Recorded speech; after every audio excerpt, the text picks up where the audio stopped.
1 o'clock in this lineup, we've got Showtime announcers Mauro Ranallo and Pat Militich. They're covering a Challengers card literally right across the casino in the Pearl. The Key West room is on one side. The Pearl is on the other side. It's a good fight card. We'll get into that a little bit. But you can bid to sit down and talk MMA, and especially the history of MMA. And Pat was a former fighter, and Pat joins us. It's Steve and Dave here on a Thursday. What's up, Pat?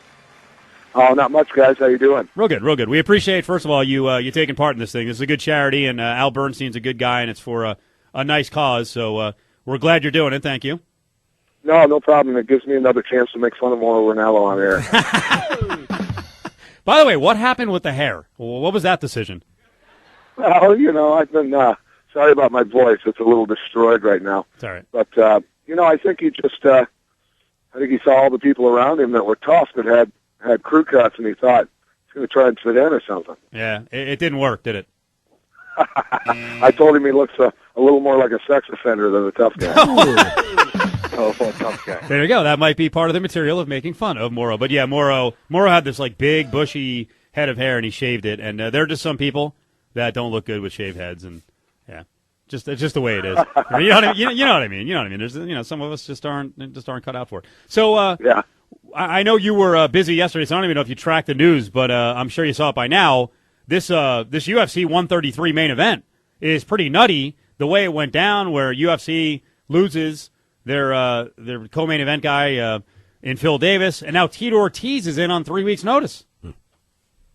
Yeah, I'm not going to comment on that a whole lot. Besides, throw me in on an undercard, and if I win, suddenly I'm a main event guy. I don't know how that works, but yeah. Tito puts asses in seats and probably sells pay-per-views, so it's a business decision most likely. Well, it is, and it was also they were in a position where they offered Machida the fight, and apparently Machida wanted a little more money than they were willing to pay. And on Machida's part, I can't blame him because he already beat Rashad Evans, so it's really a no-win situation for him. Absolutely, yeah. There's no reason to risk, especially at that level.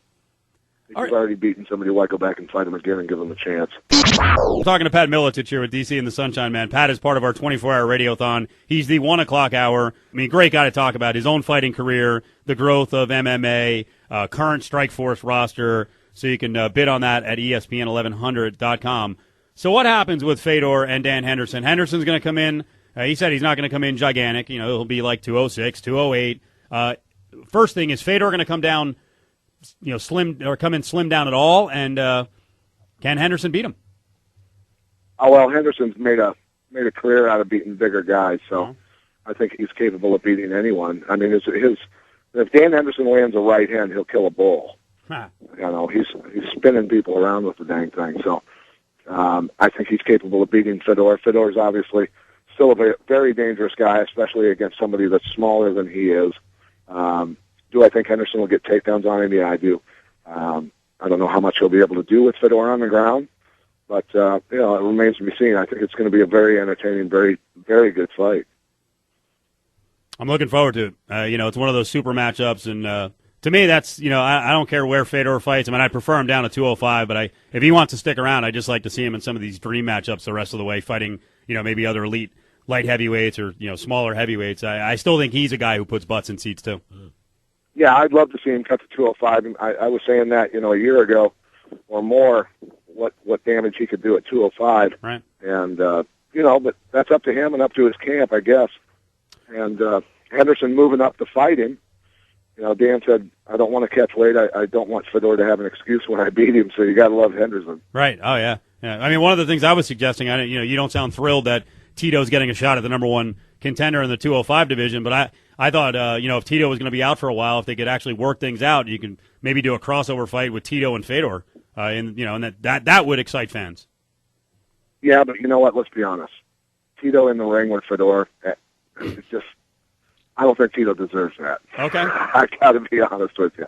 Tito and I have never overly liked each other, and that's one of the few guys in the sport that I've not gotten along with great. Yeah.